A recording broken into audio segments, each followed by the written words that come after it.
Waje, Aretha Nishinagasawan, Yesechuan, Nawechiin. I'm your host, Aretha Greatrix. Thank you for joining me today on the Native Origin Stories podcast. My first guest is known as an Indigenous Scream Queen. She is a Twitch partner and a YouTube partner, celebrated for her passion for horror gaming, a proud member of the Women's Guild, Pride Guild, and Indigenous Alliance on Twitch. She has raised over $15,000 for charities like Missing and Murdered Indigenous Women and People organizations, Stack Up, and Extra Life. Welcome, Shana Leigh, to the podcast. Well, before we start, would you like to introduce yourself? Tell us your name, your pronouns, and where you come from. Sure. I'm Shana, also known as Shana Leigh, or sometimes the Shana Leigh on social, because somebody out there thinks they're allowed to have my name. I go by she, they, and I was originally born in the UK, funnily enough, but I grew up mostly in Florida. I've lived all over the place, however. And I am Cherokee and Choctaw, and what was the other part of my introduction? Was there anything else you wanted to know? Nope. That was it. Those were the three things. Yeah. your name, where you're from. Yeah, that was it. Yeah, that was it. Okay, cool. Yes, thank you. All right. Well, yeah. So I guess one of the things. Sorry, my question's over here, so I'm going to move them. No, you're fine. You're totally fine. I just realized I keep looking over there because my question's over there, and I'm like, you know what? I'm going to move them over here because in this way. Okay. So what inspired you to... sorry. I'm going to say that again. What inspired you to start creating content? So I actually started my content creation journey on YouTube, and it was when I moved to Japan in 2016. I was moving there, and my sister, she has an invisible illness called POTS dysautonomia, and a lot of my family, they aren't in a situation to have been able to go experience the things that I knew that I was going to be able to experience living in Japan, whether it was because of, my sister's health issues or other health issues or financial situations.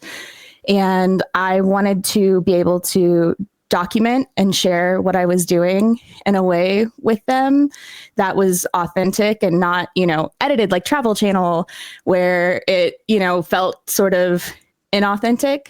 I wanted it to be real and wanted them to be able to experience it without having to actually be there. And that's kind of where it all started, was just me. Hi, I'm going to upload these videos, and it's going to be probably really long because it's me just walking through a forest for an hour. But that's kind of where it all began for me, was wanting to share what I was doing and what my life was and what those experiences were in a different culture, in a different place. And also me sharing my culture with the people in Japan, which was a whole different experience as well. So... Wow, that sounds so awesome. I have always wanted to go to Japan. It's one of the places, it's one of the places I still want to go to. And I've actually watched a lot of people watch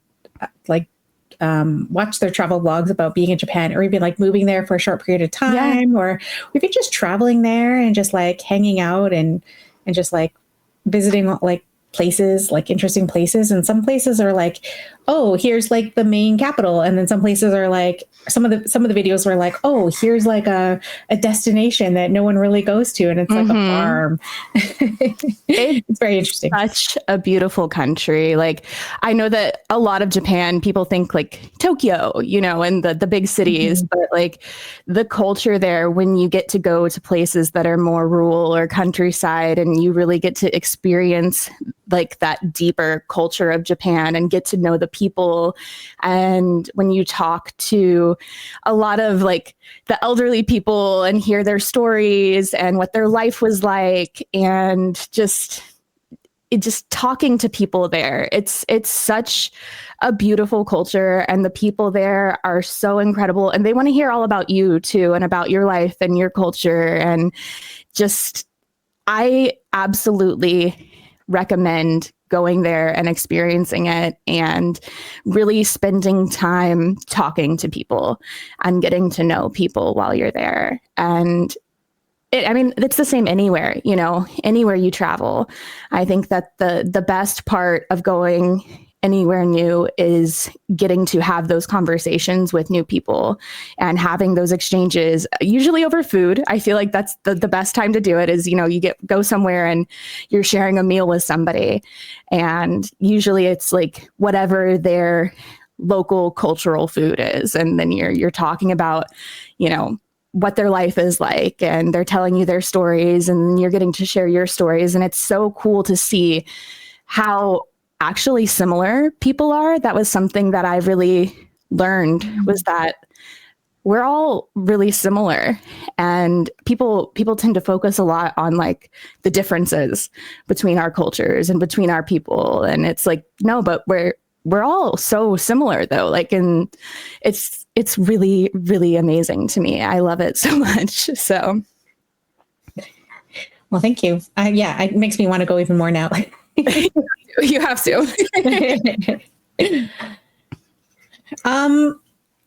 Okay, so you created vlogs going to Japan, and now you've expanded into streaming on Twitch. You stream on YouTube. Sometimes you post on TikTok. Like, you use like all the social medias, and you've created quite a big platform for yourself on all these like social media networks and stuff like that. So when did you first think to yourself, this could be bigger? Honestly, I don't think I really had that kind of epiphany until maybe even the past couple years. It wasn't until 2020 when I came back to the US, and I was here in Florida again, and things were really changing. Life was so different, and I didn't know what I was doing. Most people didn't know what they were doing, to be honest with you. And I started live streaming, and I was live streaming a game that I, at the time prior to moving back here, had been sharing a lot on my YouTube channel as part of traveling, because it was a mobile game. And I was like, transforming it to like, okay, now we're sitting at the computer playing with friends on this mobile game. And now I'm also playing other games. And then I was seeing this community grow and seeing all of these changes happen. And then I was watching, as I was also having to transform that content because the game was shutting down. And I was having to make all of these changes, and I didn't know what I was doing with my life. And I realized, wait a second, people are doing this with their life.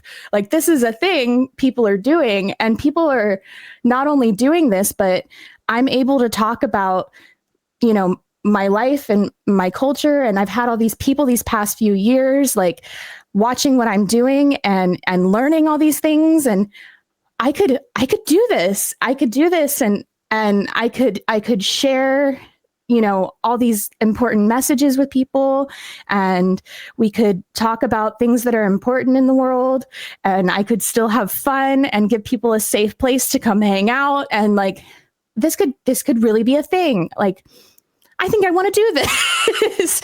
So it really wasn't until, it was probably around 2022, 2023 that I like had that, oh, like, this could actually be a thing, epiphany. Because until then it was just kind of like, I'm just, doing this for fun and hanging out. And I didn't realize that it was something that could be anything for me. So. Yeah. So you said you came back to the States in 2020. Does that mean that you came back because of COVID? No. No. My grandmother got really sick in 2019. And I wanted to try to come back before anything happened. And with I was a teacher in Japan, so I had to finish the school year. And also moving countries is a lot. So, I was slowly sending things back to the US and had already made the plans and put everything into motion and told my bosses that I wasn't going to renew my visa and I was going home. But then she ended up passing away before I ended up making it back. And it was just kind of one of those things where I've always kind of trusted that once I've made a decision to do something, that there's a reason that decision was made and I should just go with it and see what happens. So I was like, well, I made that decision. Things are already in flux to go that direction. Let's just go home and see what happens, because I know that originally the plan when I went to Japan wasn't to stay as long as I had. And I think at that point, had my grandmother not gotten sick, I probably would have just stayed in Japan. So I was like, well, let's just go home and see what happens from here. And I think had I not, I probably wouldn't be where I am now with streaming and everything, because even though, I had made a Twitch while I was in Japan, I wasn't necessarily streaming while I was there. I would every once in a while pop on to I'm going to edit while I'm live or something, but it wasn't, it wasn't like it is now. So. Mm-hmm. Well, thank you for sharing. Yeah, I think I'm going to divert this question a little bit. So yeah, no, it's okay. The original question was, Indigenous content creators, how does that influence the kind of content you create or message you want to share? And I think that's important too, but also, I guess as an Indigenous content creator, how does that influence how you create your content and what kind of content you create? Yeah, I think for me, being Indigenous is a part of a lot of the content that I create, because I try to focus on uplifting other Indigenous content creators on top of if there's ever an opportunity to play anything or bring anything Indigenous into my content specifically, I will highlight the hell out of it. So for example, I don't know if you've ever played the Life is Strange series, but the most recent game, I'm going to try and talk about this spoiler free for anybody who hasn't played, but I was so thrilled, even just when the preview came out and they showed this scene where one of the characters dies, and then there's this owl. And I was like, oh, this is really interesting, because in Cherokee culture, and I went in this whole expose on my stream on how the meaning of the owl in Cherokee culture is this messenger, and was explaining to everybody about the message that the owl gives, and how this one time my grandmother got really angry at me because there was an owl in my tree when I was in university, and I love animals. And so even though my grandmother had always told me to stay away from owls, I was like, oh, owl, hello, I'm so excited you're here. And of course my grandmother found out and about shat herself and was like, what are you doing? Get that thing out of that tree. And was very angry at me. And because, of that, or not, correlation and causation are two different things. We actually had a family member who got very ill soon after and ended up passing away. And so trusted my grandmother after that, and we stay away from owls. But it's a whole thing. And I was explaining this to my community, and it was really, really cool to be able to share that and see that in this game that I wasn't even expecting it. And so then that just made me love the Life is Strange series even more. And it was something that I really wanted to highlight. So when the game came out and further found out that there's a character in the game who's Indigenous, I was like, oh my God, like, this is amazing. And so those moments where I can really highlight those things and highlight developers who are bringing Indigenous culture and Indigenous people to the forefront, like, I love to do that. I love to do that. And I think it's so important. And it's so important to highlight that we're here and we're doing these things, and not just, what a lot of media puts out there as we are as people. You still have so many people who see Indigenous people or Native people as like the image of Pocahontas or, your old Western movies and things like that. And it's like, that's not us at all. And so trying to use my platform in a way to show differently is really important to me. Did I answer your question? I feel like I really ADHD'd out on that, but yes. No, you did. You definitely answered it. Well, I mean, it gives me a follow-up question as well. So I guess as an Indigenous content creator, has representation changed? Like, has it gotten better? Like, how has, I guess, Indigenous representation kind of felt to you in this space of content creation? Yeah, I feel like I've seen slow, subtle change over the past, probably 3 to 4 years more than anything. Prior to that, it felt very stagnant, like very, very, very stagnant. I mean, I don't know about you, but like growing up for me, I didn't see a lot of, Indigenous people in media in general. I mean, I grew up thinking Cher was Native. And I was like, I love Cher, and we know now that I'm pretty sure she's not. Maybe she is, but I'm pretty sure she's not. Yeah, but I grew up thinking she was, and that was like, to me as a kid, like somebody that I looked up to. And, we didn't have, especially women, to look up to, who were at that forefront. And we didn't have that representation. And now, like, we're seeing companies who are trying to show more representation and put our images out there. And we have it not just in regular media, but you see it in, games, you see it in books, and you see them mostly, not always, but mostly trying to collaborate with us in ways and have conversations with us and be open to criticism, constructive criticism, and having those open conversations with us about like what our culture really is and who we are and what our stories are. And I love that.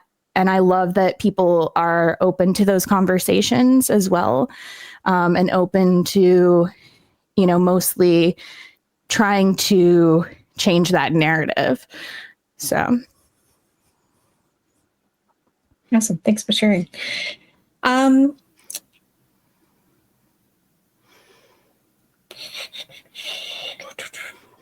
Again, I'm always looking at the questions going like, okay, can I change this a little bit? Yeah.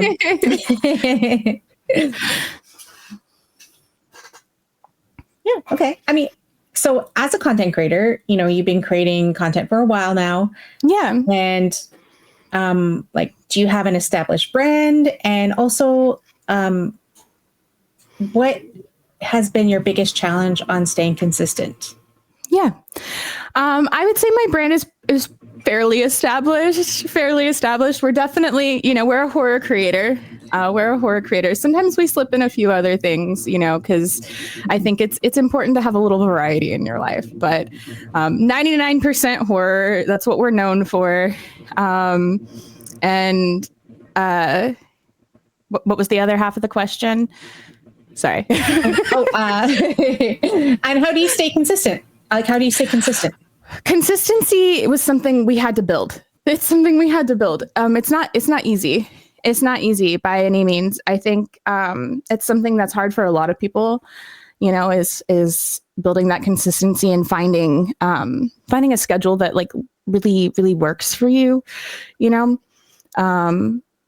I think the hardest part for me has always been that I tend to be a little bit of a workaholic. And it's something I'm still kind of working on. So like when I first really started streaming, like I was streaming 6-7 days a week, and that's not healthy, not only for you, but realistically, like it's not even good. Like if you're trying to grow as a creator, it's not really good, honestly. It's not something that's recommended. So you need to find something that works realistically for you and your schedule and that you can keep up with. And so I have changed what I'm doing several times to find things that work for me and that are healthy for me and allow me to also have other things in my life and have, a life outside of content, because you should. And even now, like I've recently changed my schedule again because I realized that for the past 3 years, I have a day job and I have streaming and content, and I've had something scheduled in my life 7 days a week, and I needed a change. So now, for the most part, unless I have something special, I've got 2 days a week where I can work on editing or other things if I want to, but I don't have to schedule anything unless I want to, which is a weird change for me. But it's part of me working on that workaholic that I've got. So finding that consistency is all about finding a schedule that works for you, letting people know, here's my schedule, and then just making sure you build that habit and stick to it. So. Mm-hmm. Yeah, I think most people who are workaholics can relate to that. And it's almost like I read this book one time, and it was a book on boundaries. And I think one of the things that was like a big takeaway aha moment for me was the boundaries that you set with yourself. Because I think sometimes we forget that we also have relationships with ourselves, and we also need to set boundaries with ourselves. And that could be, hey, remember when we did that thing? Yeah, that was really hard on us. We should not do that again. And here's the boundaries of what we're going to create so that we don't do that again, because that was really hard on us. Let's not do that. Yeah. Boundaries are hard. Mm-hmm. They're hard with other people, and I think sometimes they are even harder with yourself. So yeah, for sure. Because the only person holding you accountable is yourself at that point. And that can be the hardest of them all. So keeping yourself accountable. But yeah. So yeah, I guess in that same kind of area. So I guess, have you struggled with burnout, and what do you do? I guess to help yourself push through that, or like if you've experienced burnout, like how did you overcome that? And have you? Yeah. Yes. Yeah. That's the question. Yeah. I definitely have struggled with burnout. And I think like this is where I'm probably not the best person for advice. I'm just going to be really frank with you, because, you know, I'm very good at giving advice in this area, but I'm not the best at taking my own advice, because I will tell other people, you know, till I'm blue in the face. Like if you're burnt out and you need a break, take it, because it's important to give yourself time and give yourself a break and take that vacation and take a day off and do those things when you need to. And I have done those things when I need to. Like I have chronic illness. And so like, there's been times where I've been so burnt out, and your body tells you, like, it will tell you, you know, like, you need a break now, like you're burnt out and you need it. And I've had to be like, all right, guys, like, listen, I'm really sorry, but I can't today. I'm sorry. And people understand, like the people who are really a part of your community and really there for you, like they're going to understand. I've never gotten negative feedback where it's like, people are like legitimately, and they might joke about it, you know, but they've never been legitimately upset that I'm not, you know, streaming or not putting up that video or not whatever. Because people get it, you know, they understand that you have to take a break sometimes, or you have to take that night off, or it takes time to do certain things. And I will tell people till I'm blue in the face that they need to, but I will also, you know, while I'm burnt out, continue to work through things because of that workaholic streak that I have. But I think that sometimes, for me anyway, having a support system is the thing that has been most important for me with getting through those burnout phases. Especially considering I don't take my own advice and take as much time off as I probably should.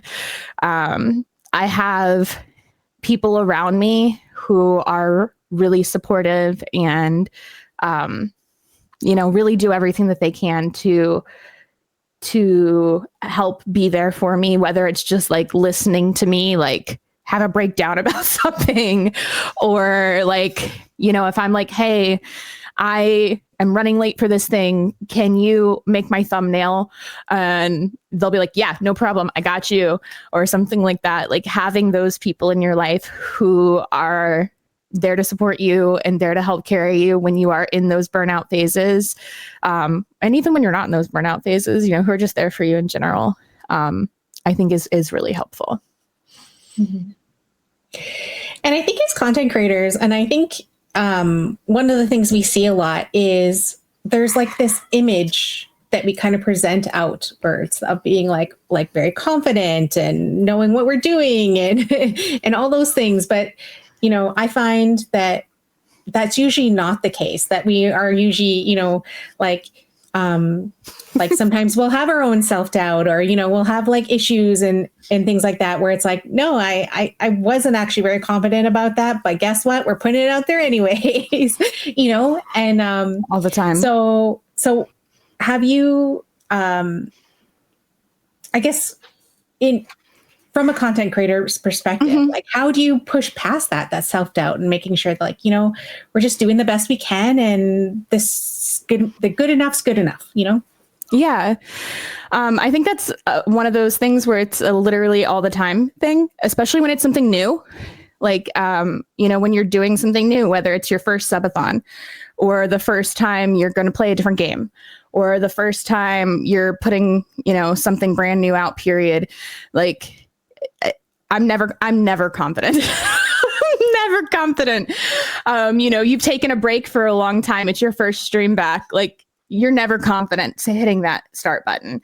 It's just how it is. And I think that's something that you kind of have to, as much as I hate to say it, you just get used to. You get used to not being confident.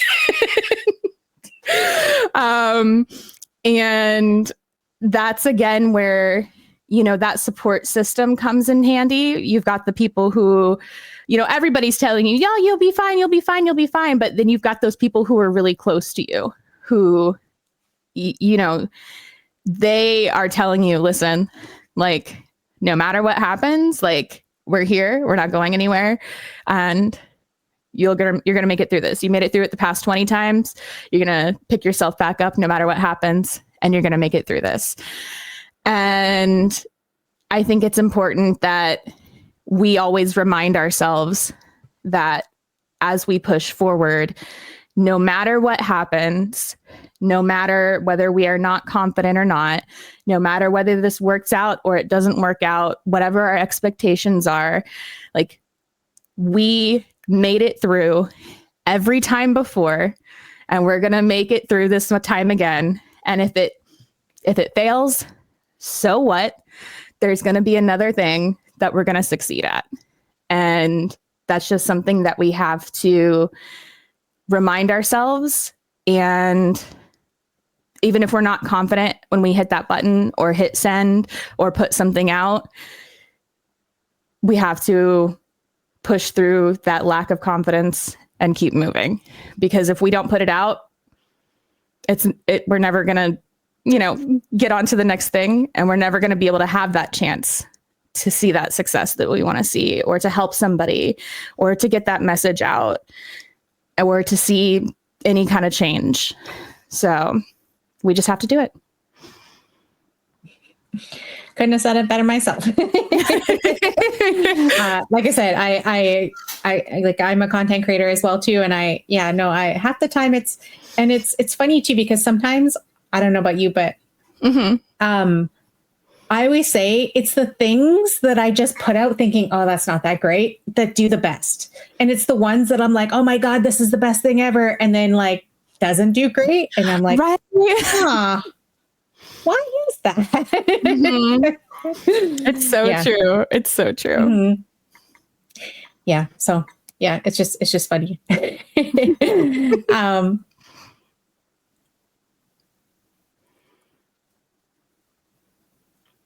All right. So, so you create content, you've built like big communities, you are part of multiple stream teams.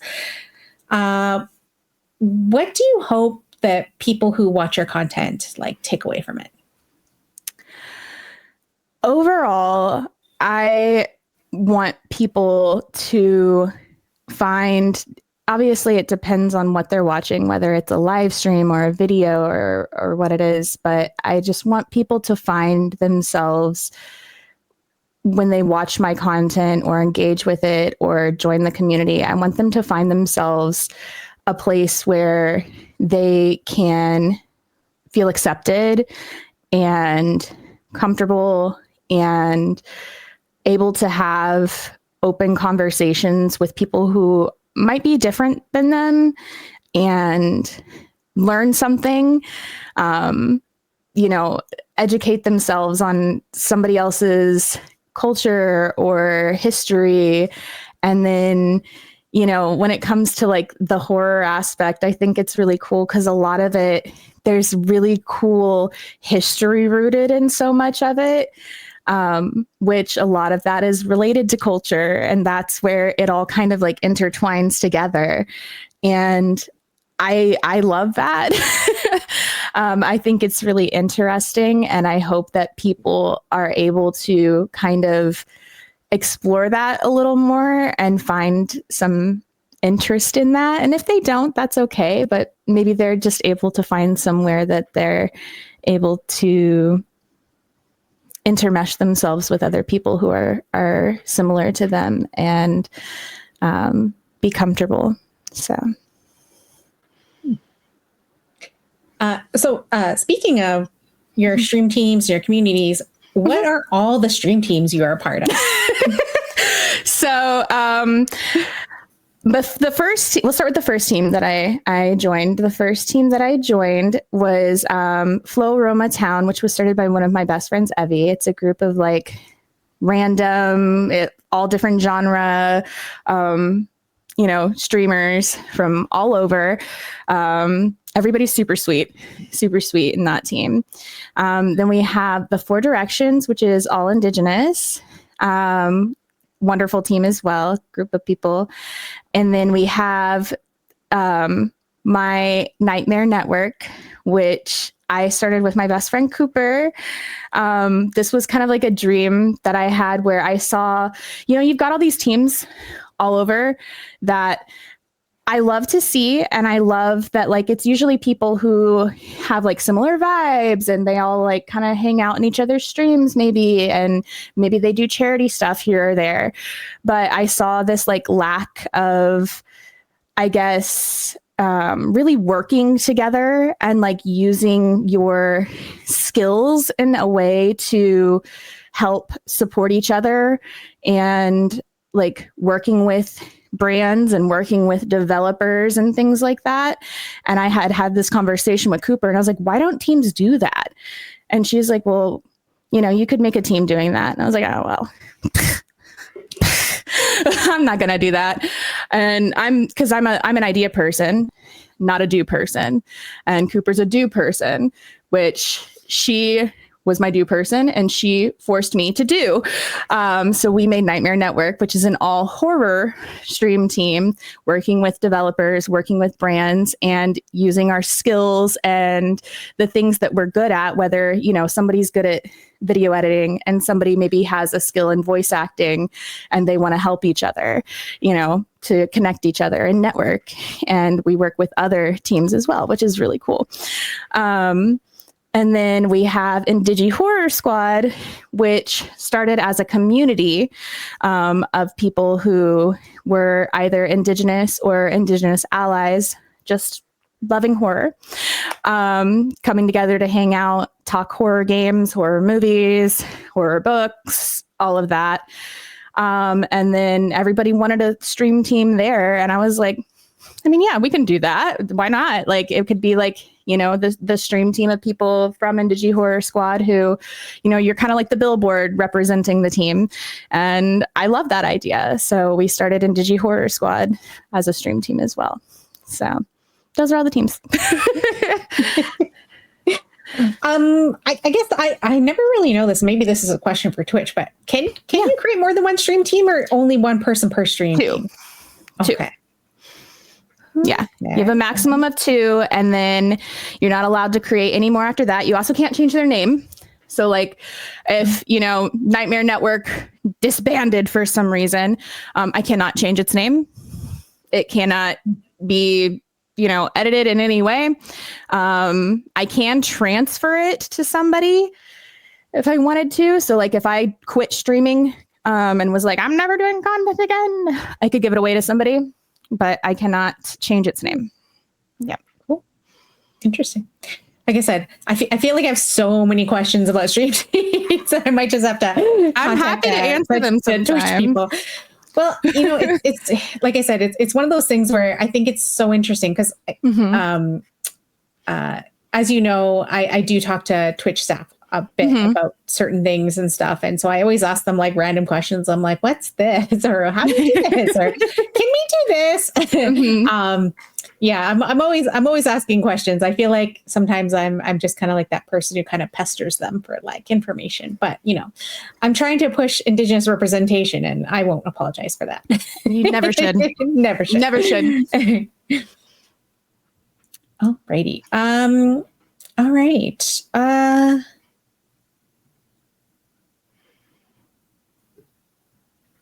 This one. Yeah, I like this one. If you could go back in time and talk to yourself before you started content creation, what advice would you give to yourself? Get into content creation sooner. Honestly. I think that's one of the things. There's so many things. There's so many things I would tell myself. I would,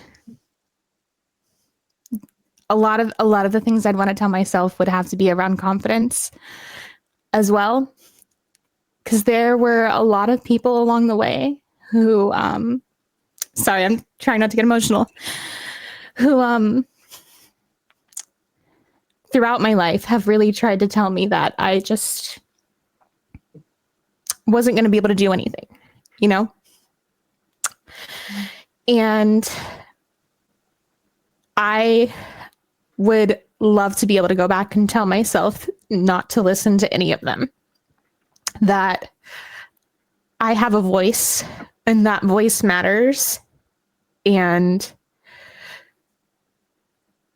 I need to not let those people get to me and not let those people put me down, and get into that content creation sooner and start using that voice, because I think that content creation is one of those things that allows anyone to start a platform and use their platform and get their voice out there in a way that people can hear it, even if it's just, starting off, one person's hearing it, and then 5 people are hearing it. And it maybe is sometimes really slow, or it feels really slow. People are hearing you and your voice matters. And I wish I could go back and tell myself that sooner, because the messages that I've gotten from people now, and that I started to get, a couple of years ago when I started speaking up about things that were important to me and things that mattered to me, in between the silliness of certain games and whatnot, like, I really realized that it does matter, and that my voice does matter, and what I say makes a difference. And I just wish I knew that sooner. So. Mm-hmm. Thank you. Thank you for sharing. I think that's such a powerful message that I feel like a lot of people can relate to in a way, because it's that self-doubt of like, once you've done it, and then you're like, wow, that wasn't so bad. I don't know what everyone was talking about. I don't know what I was so afraid of. That was great. Yeah, no, it's absolutely true. It's absolutely true. There's so much fear that like you have, and it's instilled in you usually by other people. And it's other people who don't want you to have that voice, because what you're going to say is, probably going to negatively affect them. Or at least they think it is. Mm-hmm. And screw them. Screw them. You have your voice and you should use it, and you should get your message out there, because there's people who care, and it makes a difference. Sure. Well, thank you for sharing it. Much. I felt that.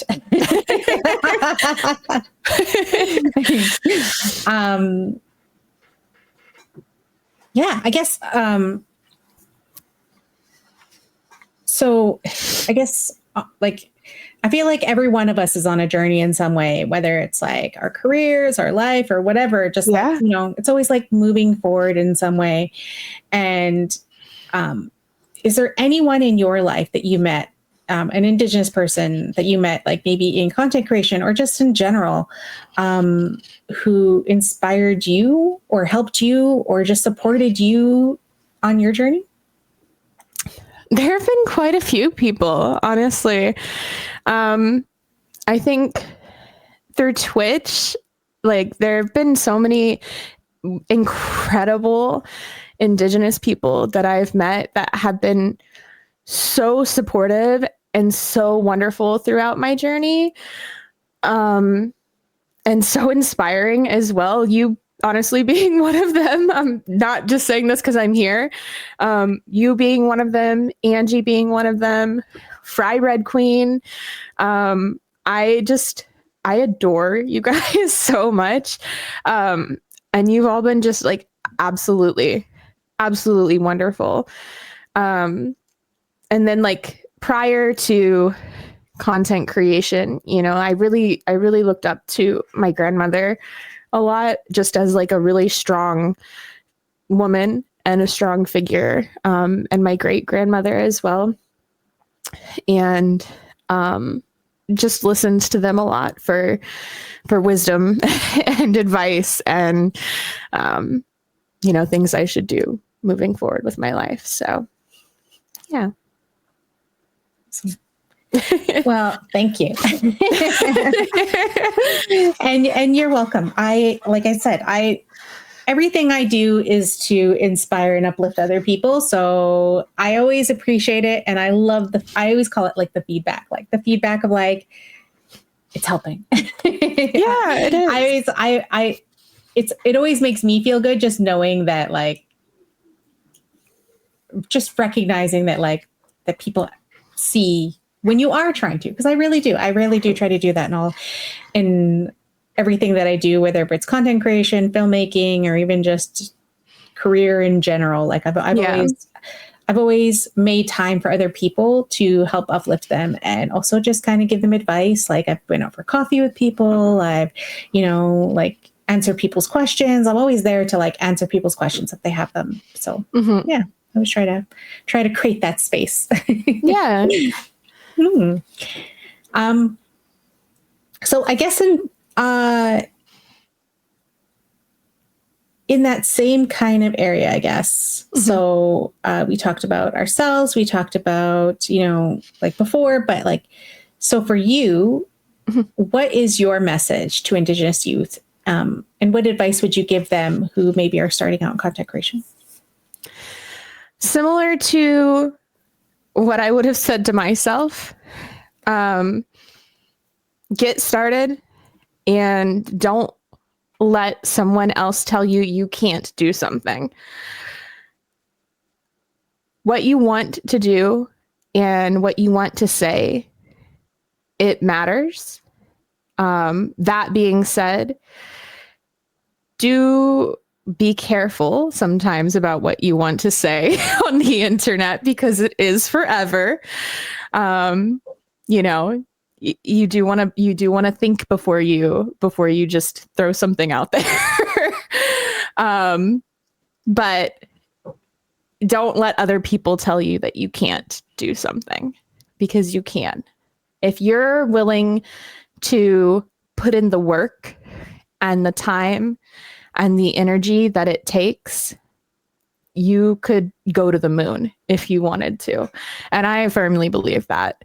But you just have to be willing to put in that work and that time and that energy. And it doesn't matter who you are, and it doesn't matter where you're from. It doesn't matter what your background is. So that's the message that I want to give to people. And that's the message that I think that Indigenous people especially need to hear, because that's not the message that people have wanted us to hear for so long. But we need it. We need to know that if we want something and we want to do something and we want to be a part of something, that we can make it happen and we can make a difference. And we deserve to be a part of it. So. Thank you. It just made me think of like so many questions. But can we even just follow up on that? Because I just realized, we didn't talk about at all. What? Like, it's like when someone talks, you're like, oh my goodness, we didn't talk about this at all. We need to talk about this. But you've also raised a lot of money for charity as well. Yeah. So how do you determine how to raise money for charity, and what makes you want to like raise money in like for charity? I don't really know what makes me want to raise money for charity. I've always like kind of been involved in charity stuff since I was younger. Like I got involved with like the American Legion, raising money for charity, and veteran stuff, and just all kinds of different charities since I was a little kid. So I don't really know where that came from. I'm an Aquarius, so maybe that's what it is. I don't know. I don't know. But like, I guess, that motivation just to help people is there.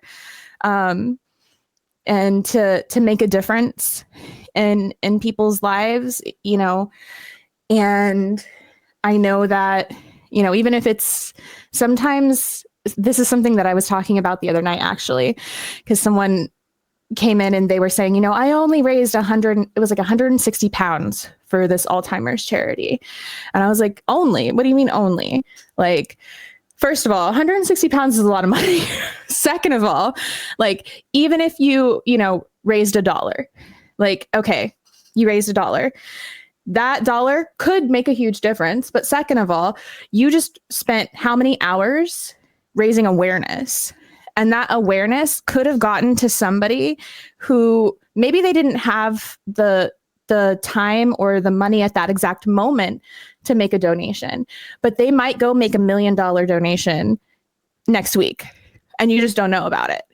So you don't know. You never know the difference that you made and with the change that you made. And you never know. You never know. So you should never discount the work that you're putting into something just because all you see is that dollar, and that's something that I was trying to explain to people. But I don't know. I've always liked doing charity stuff and feeling like maybe I'm making a little bit of a difference somewhere. But I guess what was the first part of the question was, how do I, was it on? I guess how do you determine like what charities or like how do you pick at the charity that you're going to raise funds for? So a lot of times for me, I try to go with like, first of all, like, during November, it's Native American Heritage Month. So I want to go with an Indigenous charity, obviously, because we're focusing on Native American Heritage Month. So I try and think about that. And then I'm like, okay, so let's do a little bit of research into like what options are out there for Indigenous charities. And then from there, I put a lot of research into like where the funds go, as well as like how much of the funding actually goes to what they're saying it's going to. Because there are charities out there that unfortunately a lot of the funding doesn't go to what they say it goes to. It will go to completely different things. It goes to, making products to promote things further. And I understand that sometimes that's important, but I feel like it could be better used, in my opinion. So I like to know where the money's going. I like to know where the money's going. I like to know how it's being used. I want to make sure that when people are donating to the charities that I'm promoting, that the money's going to the right place. And then oftentimes now, because I have so many other people involved and it's not just me behind it, I try to get other people's opinions too. So I'll be like, okay, like, we're researching and we've got all these options. Like, which charities do you guys think we should do? Like, might have charity A, charity B, charity C. Like, which one do you guys want to do this month? We did this one last year. Do we want to do it again? Or, if we've worked with a charity before and they were really wonderful to work with and had a really great experience with them, sometimes that's a motivator too, because if you work with people and they're really kind and they, give you a lot of good feedback and are willing to, keep you looped in on things that they're doing. And especially when it comes to a lot of like the community stuff, things they're working with like communities and sharing sometimes photos and things like that. Like, it's a motivator to be like, oh, I would love to work with this charity again, because I can really see what you're doing and the difference that you're making. So yeah, some of those things. Thank you. Yeah, I just like I said, I just came, I was like, wait, we didn't even talk about the charities like at all. And I know, like, because we both raise money for charities. So I'm like, you have to talk about the charity. Yeah. But also, I guess that a lot of things that you were talking about, especially culture related specifically. In the Indigenous communities, you know, we're so very community minded and also like relationship building, which brings us to like networking and building those relationships. How do you network within, I guess, this field, and how do you like connect with other streamers or Indigenous streamers? Like how do you network within content creation? Yeah. I think for me, a lot of it is through Discord. Is that weird? Like I am in a lot of Discord groups, and there's a lot of like back and forth chat that goes on there. But also I found a lot of people and done a lot of networking through Instagram. It's really funny how many people I've met who are Indigenous, like just straight through Instagram. Like I found them, you know, through a reel or through a photo, and I've been like, oh my God, I love, you know, these earrings that you made. They're really beautiful. Or this ribbon skirt, or I can relate to this reel so much. And then we go back and forth. I met a girl who she's working on, you know, a script for a movie that she's putting together, and she's so cute, first of all, but also she, you know, is working on this movie, and she was like, oh my God, I know your cousin. I saw a picture of you guys together. I was like, oh, that's crazy. You know, so we started networking, and now she's like, hey, do you want to, you know, be in this movie? Like, are you available during this time frame? And I'm like, actually, yeah, like we could totally do that. So like, you know, it's all these different platforms that you can use, and you can find people, and then you just comment on their stuff. And you say hi, and then you start chit chatting, and then next thing you know, like you've got a new connect and a new friend, and you never know where those relationships are going to go. Sometimes it's just all about, you know, swallowing your pride and sending a DM and being like, hey, I really admire what you're doing here. Let's talk, you know. Which is sometimes really hard, especially when you're a little bit antisocial. But sometimes you need to do it. You know, it's funny because I love how we kind of steered into that conversation, because I was just going to say, so what is your advice for people who maybe are a little bit shy and like are afraid to reach out and connect to people and send those messages? And I feel like you kind of answered it, but like, do you want to add anything more to that, or like any more advice you would give for people who are really shy? It's not easy. I'm not gonna sit here and lie to you. Because I know I come across like very extroverted, especially like on stream and on videos, and you know, when I'm having these talks and stuff. But I mean, you've met me, Aretha. You know, you know. I'm not the most extroverted person. I kind of like to keep to myself a little bit, and I'm a little bit shy, especially when it comes to talking to new people. And so it's not easy. It's not easy starting those conversations. But at some point, like if you want to move forward and you really want something, it goes back to that idea of like, if you want to go to the moon, you have to be willing to put in the effort, and you have to be willing to put in the time, and you have to be willing to put in the energy. And so unfortunately, sometimes starting those conversations is a part of that. And so you have to be willing to suck it up and just send that DM. And, you know, you might be like, oh my God, I'm going to look like a fool. They're going to think I'm stupid. They're going to think I'm an idiot. They're probably not going to think any of those things. Honestly, they probably aren't going to even think twice about it. They're just going to be like, oh, somebody DM'd me. Maybe they won't even see it at all. You know, maybe they're like me and they don't check half of their messages, you know, and that's, you know, it is what it is, but you just have to suck it up and you have to do it. So. Yeah, I 100%. Like it's funny because we met at Indigipop X and we both brought our mothers.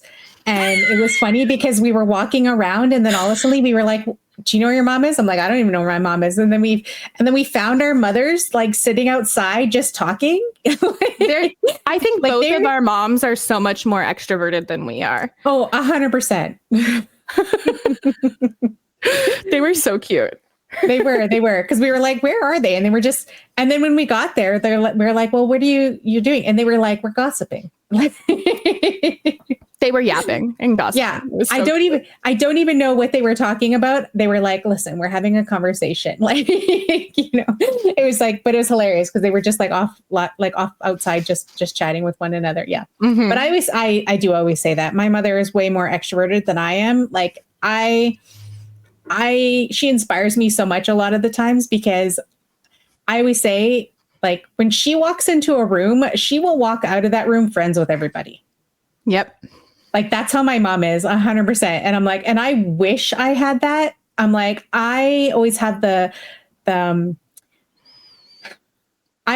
goal of walking into a room and at least making one friend. And I feel like that's my networking style is I'm going to walk into this room and I'm going to make one friend here. And hope something happens. I'm like, but if I have to make friends with everybody, it's all up. Yeah, friends with everybody's a lot. I don't know about all that. And plus, I'm horrible with people's names, so I'd also feel bad because I probably would forget everybody's name by the time I get there, and I'd be like, okay, yeah. I can remember faces. I'm so good at remembering people's faces, but like, if you want me to remember your name, no way. Yeah, for sure. Well, yeah, thank you for being on my podcast.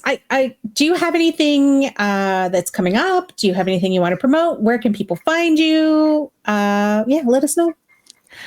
Yeah, you can find me pretty much all over. Like I said, my name is Shana Leigh. I think there's a few platforms that I'm the Shana Leigh, and on Twitter because they're crazy. I'm Shana again. And then yeah, we do have some really fun stuff coming up with Indigi Horror Squad and Nightmare Network because all October we're raising money for Stack Up. And then November, we're going to be raising money for an Indigenous charity. So we have lots of really fun events happening. So keep an eye on socials for those. There's going to be tournaments. We have a movie screening this coming Thursday. So yeah, lots of really cool stuff. But I appreciate you having me. This has been really fun. It's been really fun. And I can't wait to see all of your episodes coming out. So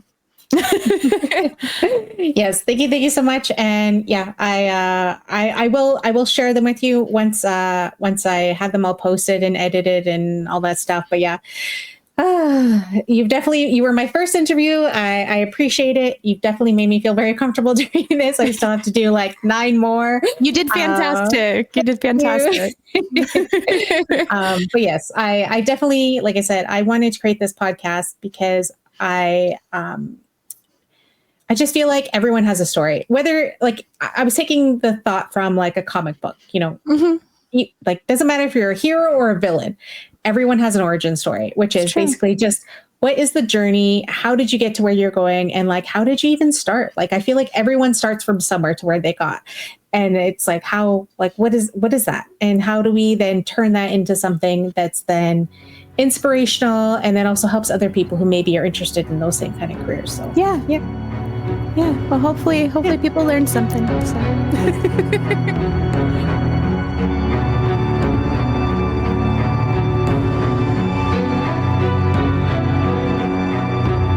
Miigwech for listening to the Native Origin Stories podcast. You can find more episodes at nativeoriginstories.com or wherever you listen to podcasts, including Jcast. This podcast is sponsored by the Indigenous Screen Office in partnership with Jcast. Theme song written and produced by Boyfriend, artwork by Jcast, and produced with the support of Roger Boyer.